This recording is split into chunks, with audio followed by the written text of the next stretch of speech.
episode of Baba's Leela, we shall hear some of the incidents that was narrated by Krishna Shastri Jageshwar Bhishma, who was present during this incident.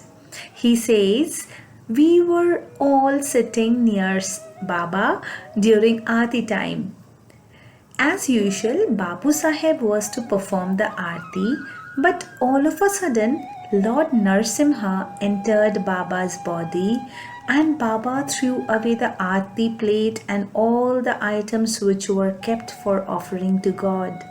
He started beating with a stick and drew away everyone from the mosque and got down from his asan and sat down. It had passed 3 and all had started feeling hungry. Somebody said, just take the aarti off his throne. But Dada Saheb Khaparde said, he will do the aarti of Baba only. But it will be done by Vaghya and not by Babu Saheb. When the aarti plate was given to Vaghya, Baba got up and sat on his throne and the aarti was then conducted, but no one understood why Baba actually got angry. Next day, one lawyer from Kopargaon came and said there was a case against Sai's devotee and he was punished for the same. I reached there and on seeing the case, I appealed for the same. Miraculously, I was asked about the character of the person, and when I said he is innocent, he was discharged from the case. On seeing this miracle, I came to have darshan of Baba because I came to know about Sai Baba through his devotee who was freed from the case because of Baba. Sai used to sit on a torn mat. One day, a devotee came and removed the torn mat and kept a new silk mat.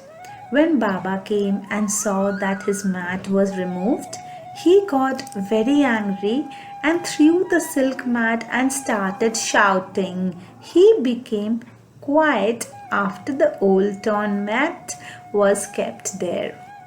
The second incident narrated by Krishna Shastri Jageshwar Bhishma. He says, one day everyone was telling me to remove the old mat and replace it with a new one. I didn't do that during Aarti time. I just asked in action if we can change the old mat, for which Baba also agreed for the same. Immediately, Dada Saheb bought a new mat and replaced the old mat. After Aarti, Baba sat on the mat peacefully. He then gave me his pipe to smoke and told me to give him 5 laddus, for which I also agreed. After that, I went home, but I was wondering how will I make the laddus in this new place.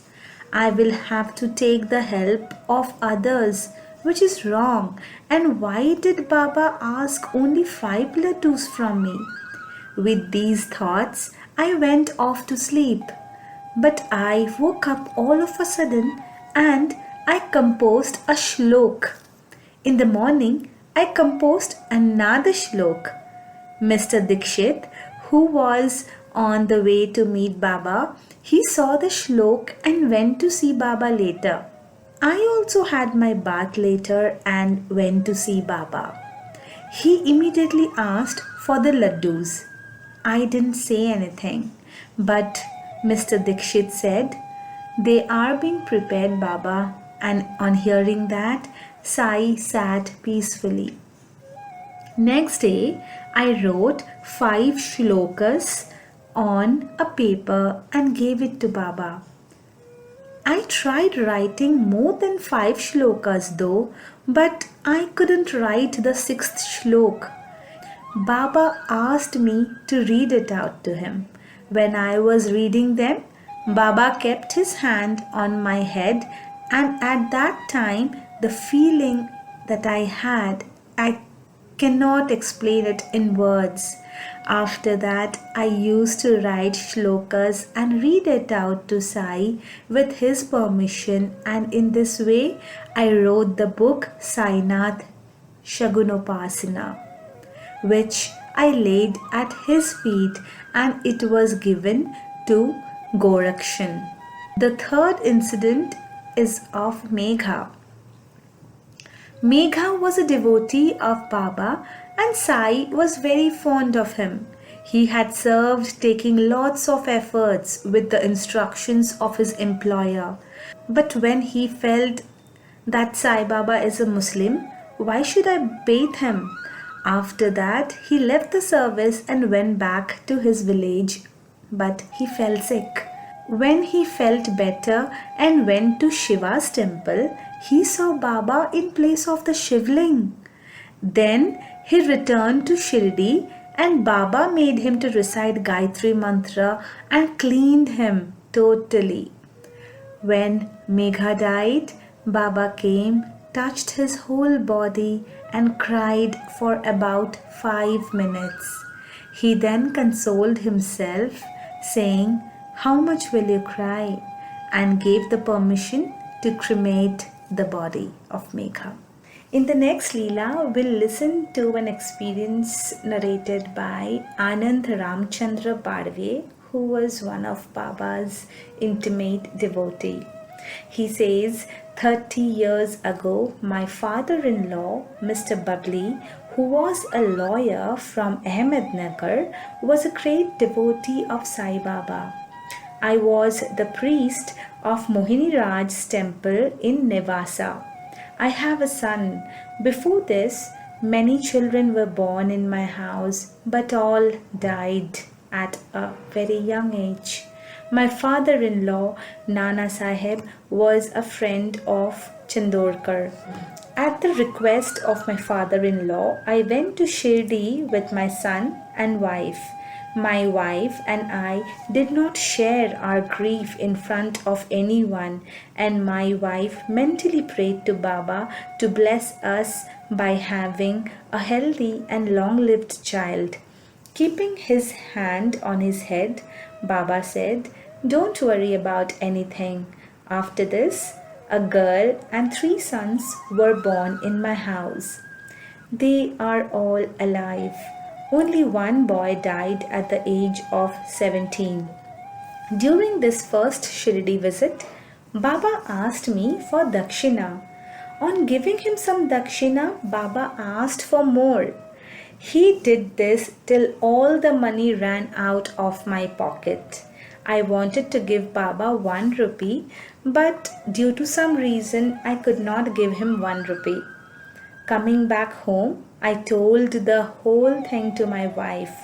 After a few years, my bad time started. I had to stumble for money. Then my wife reminded me of my vow that I took to give Baba 1 rupee, which I could not in my early Shirdi trip. I immediately sent 1 rupee to Sai Baba by money order. Since then, my time have changed. My good days are back again. My stock of money has been replenished. Happiness and prosperity returned. This thing is 20 years old. Baba was alive then. I came back to Pune in 1914. Here I am brokering property. My son also does good business here. The next incident is narrated by M.G. Pradhan, who is also Baba's one of the Mahabhaktas. He says, I heard about Sai Baba. I had lost my 7-year-old grandson Dattatreya. That's why I was very sad. I was thinking of going to Sai Baba and meeting him. One day, I saw 5 sadhus sitting in my dream, and I asked one of them that among them who is Sai Baba.